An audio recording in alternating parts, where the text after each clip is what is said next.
Time waits for no man, so attack shit. It's time for some action. Trini boy swagger take time when I'm rapping. Time to get it cracking, no time for some Yo, so it's your boy SKANDOUZ, the hip hop original, and we are here. This is season 5 of the head-to-head interview series, and there's no other way to spark off a series of the head-to-head show with a good friend of mine, fantastic, not even just an MC, an all-rounder, you know, a legend. You know, this is Michael Jordan, you know, playing basketball, then baseball. You know, this is an absolute greatness in our own time. And it is such an honor to finally have the opportunity to sit down and get to know this man as an artist, as an MC, you know, as a creative. So without further ado, I'd like to introduce the one and only Ryan Skillit. How you doing, brother? Thank you, Scandi. That's a lovely introduction. Thank you, brother. And that comes a lot. That means a lot coming from you, someone who I admire, who I respect. We've got that album dropping this week. You spoke about being on a hiatus. Now, what brought you back to the game, man? What made you want to release another album? That's a good question. I don't know. I don't know what happened last year, bro. It turned to 2023. It was a happy new year. I was celebrating New Year's with my missus and some good friends in my flat. Fireworks was busting, wherever. We all went to bed. Next day, it was the 1st of January, and I don't know what happened, Scan. I literally just walked into my room, picked up my phone, went through some beats that's another thing. I think I frustrated loads of producers in my time because loads of people send me beats and I'll read it, I'll listen to it, and I just didn't write to it. So I just went through a bunch of beats that people sent me throughout the years or whenever and started writing. And I don't know what it was, Scan. I just couldn't stop writing, bro. Like, it was absolutely crazy. And I was writing good stuff. There's been times where I tried to write and it's not good enough, or I just don't have, I'm just like, this ain't, you revisit it and you're like, that ain't it. But for some reason, I just couldn't stop writing, bro. And I just was enjoying I was enjoying writing. Most important, I was enjoying writing. So I was writing all the time. Wrote a bunch of beats from a guy called Beats by Jackie, my brother K9, and my boy Shay Sweat. Writing all these beats. And then came maybe end of Feb, early March. I was like, all right, I've got a bunch of stuff. I've like going over it. I've recorded on my phone so I can listen to it on my way to when I'm traveling, locking these bars in, and then this book studio, banged out a bunch of songs. And then I thought, okay, there's some stuff here, but I'm thinking originally what the plan was to just record a bunch of songs and just put out singles. That was the plan. Then, but I thought to myself, you know what, actually, there's some good stuff here. There's some stuff there's some songs here I could put in this project, some songs here I could put in that project, and this song. And then I just kind of like putting all the best stuff and working out, okay, what am I going to do? And then I started figuring out the theme for this album, which is Love, Time, and Heritage, because I was thinking, all right, there's some songs here that fits this album. I think this stuff will fit on that project. I was just trying to say, maybe these songs will go on one producer's project. There's one producer alone. This will be one producer. But there's a bunch of songs here. Yeah. There's 12 songs that became this album. I felt this could be an album. And I started adding like skits and little like things to match the theme, because it's very much about time travel and finding love. And when I say find love, I'm talking about the love for making music again. There is stuff about love songs about women. There's a song there about my woman called Mando. Yeah. And then there's another song called Vamoose, where I go back in time to trying to rekindle an old flame. But yeah, it's just I don't know. I can't even explain it. I don't know if that was a good enough explanation, but just something just happened, and I just wanted to make music again. And I haven't had that feeling in a long time. Okay, well let's start with the title of the album, man. How did you arrive at that? I felt like when I was listening back to the album, when I was listening to the 12 songs that I put together,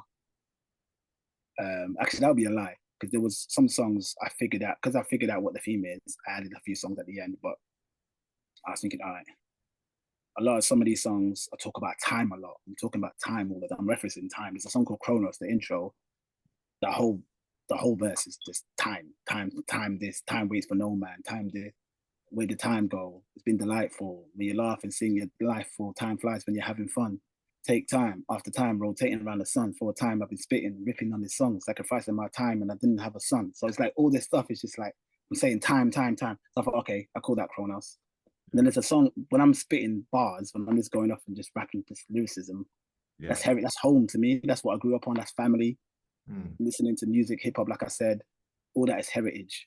And a lot of these albums, a lot of my family's in the album. So I thought, okay, that's heritage there. And love. I talk about love in various different songs in this album. Yeah. And I thought, okay, time, love, and heritage. Love, time, and heritage. Sorry. So I thought, yeah, that sounds pretty cool. And then I went with, you'll see what the cover's like on Friday. I don't spoil it, but okay, sort of heritage kind of feel with the album cover. So amazing, man. So I take it for this album, you're not riding solo. You've got some guests on this album. For sure. I wanted to. There is gonna be. I think the one pet peeve some people might have about this album is there's not enough of me. Like I'm obviously on every song. You know what I mean? You can hear me in every song, but I'm very generous to the features. So I feel like that's one thing I might get critiqued on. It's like, yeah, it's a Skillit album. Like it's obviously a Skillit album, but you very much embraced the featuring, and I just love, you know what it was? When I started making music again, I was just calling my favorite musicians that I love making music with, or people I haven't even made music with yet. Call them up. It's like, listen, would you be on this tune? Would you be on this? So I'd love you to be on it. And just talk them through it and just make it together. And then it's kind of wanted that vibe. So the first song is called Chronos. That's just me. There is a little bit of a feature with my boy Shay in it. He does a little singing in the background, but he's not really heavily in it.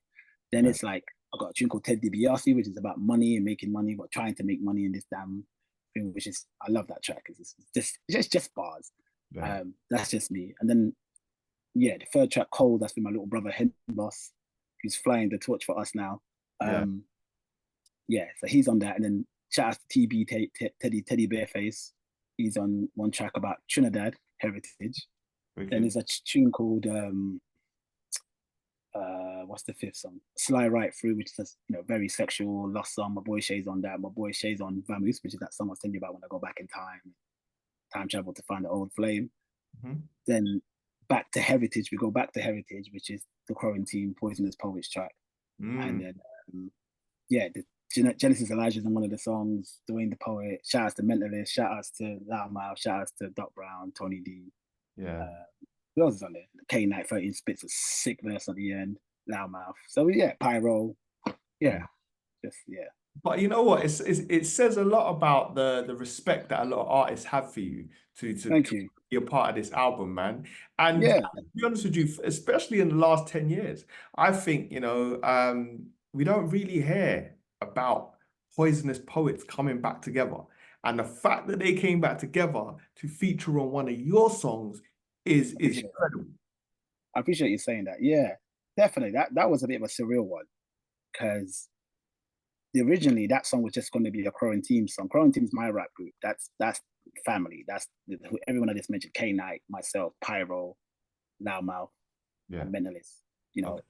Mentalist and K-Night, my brothers. Me. So that's 3 Alberts, and then you have Pyro, Bars, and Loudmouth. And it's just a Wolfenstow family. But Tony D's also Wolfenstow, and then that's our gateway to Poisonous Poets because of Tony D. Because we grew up with Tony D. I grew up knowing all their songs, Poisonous Poets. I love them. They're amazing rappers, all of them. And but when I was making it, and shout out to DJ Turkish from The Cypher, who used to DJ for Sway, he made the beat.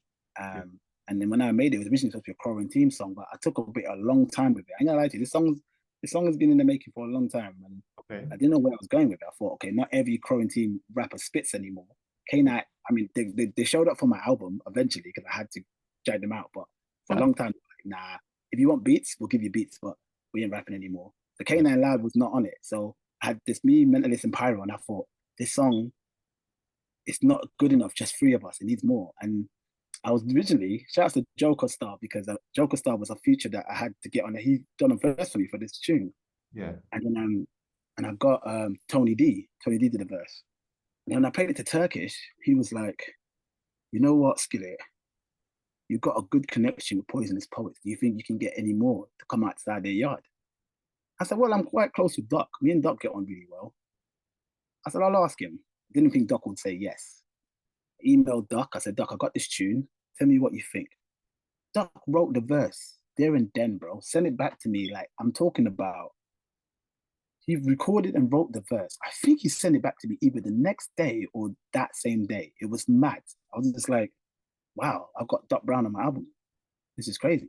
And then I thought, okay. And then Turkish like, you know what? Love to Joker Star, but we have an opportunity here where you can do a Quarantine versus Poisonous Poets song. Get another member of Poisonous Poets. Styler's my guy. I know Styler from way back. We used to go live in Proof together, partying. Always my guy. He's always shown me respect, and I love him as a lyricist. He's a dope rapper, but he doesn't rap anymore. So I was like, I kind of want to reach out for Styler. I couldn't find him on social media anymore, so I had to do one of them Facebook posts where, does anybody know where Styler is? I'm trying to get him outside his yard, and then people were just like, yeah, his name is Kareem. It's his thing here. Tagged his thing. I messaged him. Took a little while to get back to me, but he finally did. Because I did ask Reveal, but Reveal didn't get back to me at all. And he's apologized for it later once he's heard the song. I bumped into him with a rave and he's like, Skillit, I heard the song, it's dope. I'm sorry I didn't get back to you. I said, nah, don't watch that, bro. Everybody's busy. And then Salah did the verse. All right, we got something. Yeah. And we shot the video, which is gonna come out soon. Ooh. And yeah, I'm excited for it, man. It's a sick tune. That's probably one of my favorite tunes of the album, for sure. Wow. That sounds like a landmark record, man. I can't wait. Yeah, I can't wait. I mean, if you come into the launch, if you can make it, you will see us perform it live. Yeah, it's gonna be dope. Time waits for no man, so attack shit. It's time for some action. Trini boy swagger take time when I'm rapping. Time to get it cracking, no time for some napping.